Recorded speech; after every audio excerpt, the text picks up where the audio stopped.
We had headers we just went ahead and bought for the car. They're supposed to fit with the T5 and our nice little 347, and they totally fit, but we had to mess around with our trans bracket a little bit.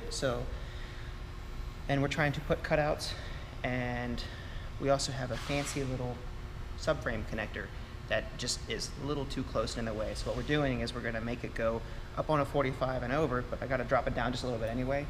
And there's not a whole lot of room for the cutouts, so we're going to take our flange back to about here. That should give us enough room for the cutouts, and then immediately going up on a 45 with resonators, which should be a little different, but kind of cool. We're actually trying to keep this car somewhat quiet and then have the cutouts be a little more usable. Oh yeah. So just knock these off. Callan's grinding the flanges back so we have nice clean flanges to work with. Yep. Mock the headers back up in the car and tack them on. That's it. All right, guys, so we went ahead and have mocked up and just tacked so far the exhaust for the driver's side. Ryan's got it all tacked, and we have it all with the appropriate wire. It's all 304 16 gauge. Here's our cutout. A lot of fun. We just mocked that up and have it nice and tight and tucked up in there. It's actually really cool. And then normally the Mustangs don't have resonators, but we're trying to actually keep this quiet so we can utilize the cutout and have as much fun as possible. Hell yeah. But I'll film Ryan a little bit while he's laying his beads.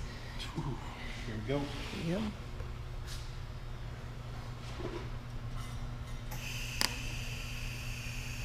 Look at that, lay it down.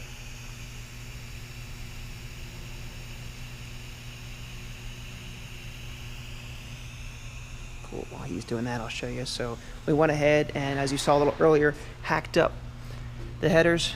We brought them back a good 3.5, 4 inches.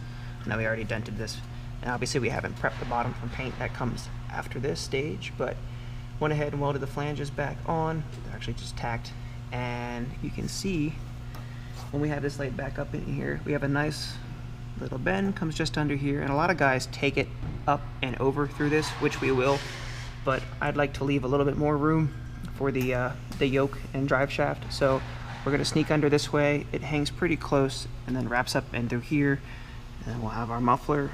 And for now, we're just going to do a turn down and leave it at that. Be pretty cool.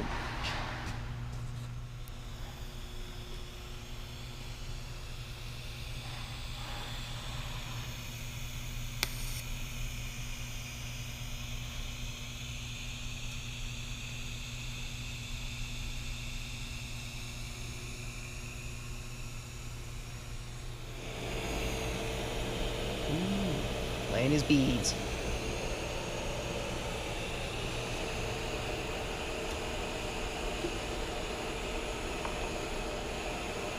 Let's get a close up on that. Oh yeah, look at that right there. Hey, you missed a spot.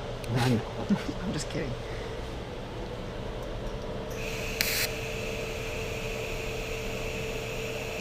Here, it's good to be look at this. Come on. How do you like my long shifter over there? The box you were touching?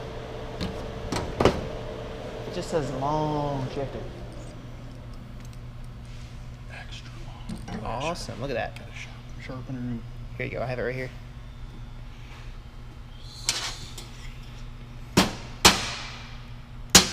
Oops. Tungsten sharpener. You've showed them that before, right? I don't think so, actually. Maybe. Cool little toy. Definitely worth it. Yep. That's some fun for the belt sander, but And the biggest. Excuse me. The biggest thing is if you use a belt sander or a grinder, you're supposed to only use it for tungsten because it gets contaminated with all the other shit you grind on it every day. But this just stays only for tungsten, so it always stays clean. I like my tungsten with dirty tips. Ooh. Illegal scratch.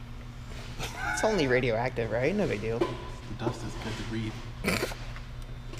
Safety first here at SRE. That's how we play it.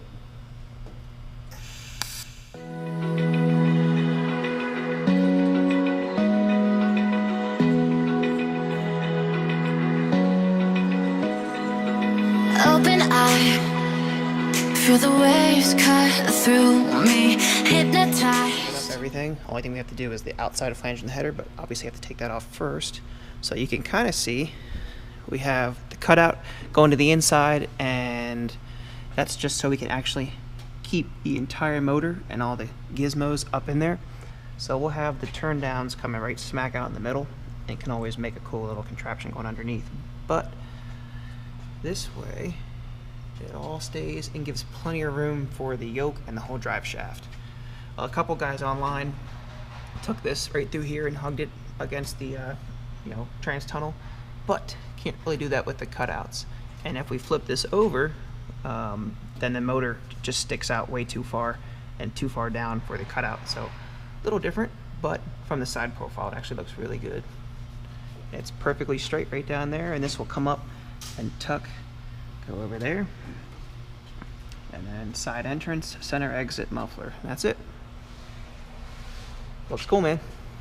Sweet. And the other one will simply just mirror this.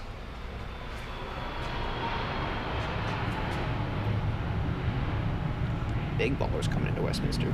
Better idea. So there's plenty of room for the speed sensor. Oops, I'm gonna kill myself. Up in here. And the way we'll have these turn downs, just dead center. Yep, plenty of room for the drive shaft, nothing's in the way. Yeah, but you motor's totally tucked out of the way, and all the way up there. And the lowest part of the exhaust is right here, which is about half an inch lower than the rear of the X brace right here. So yeah. it's nothing. Yep. And most of these headers hang a good 4 or 5 inches lower than the frame rail, so we're already way better off than most of those guys. So yep, just gonna sneak up on through here, and that way the drive shaft has all the room in the world.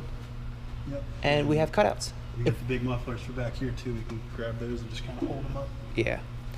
If we didn't have cutouts, we could have snuck it up through here and just run really, really closely against that, but this way, drive shaft has plenty of play, and we're not playing games.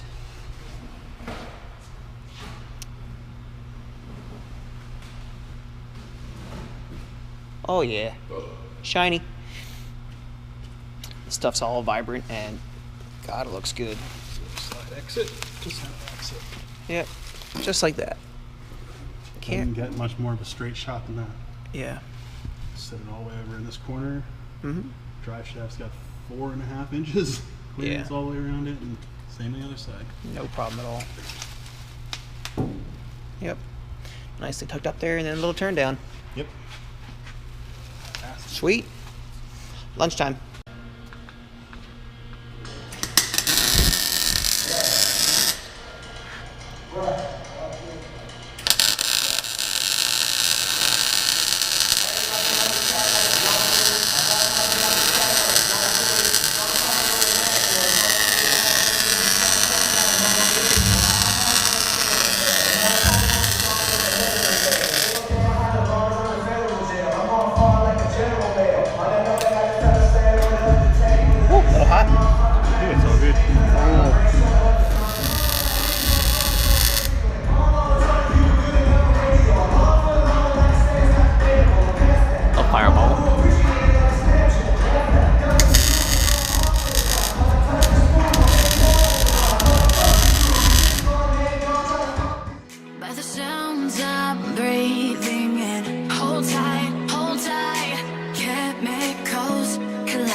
Alright guys, so Ryan just finished up welding in the subframe connectors. So as you know, the Mustang as a unibody did not come with it, guys. So Ryan over here just finished up welding all of the subframe connectors. I said all, both of them.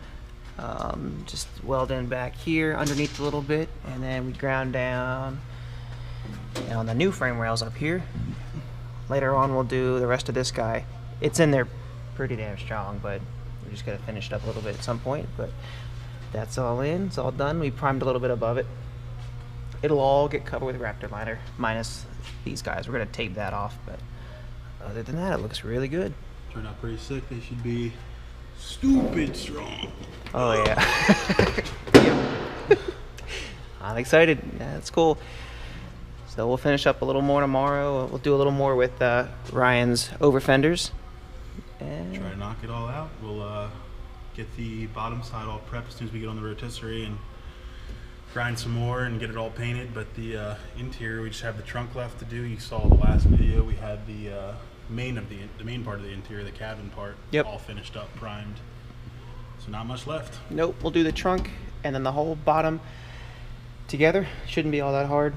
And expect maybe we'll have it 2-3 weeks on the rotisserie at our shop, and then we'll get ready for paint and go from there. Should be pretty cool. See you guys soon.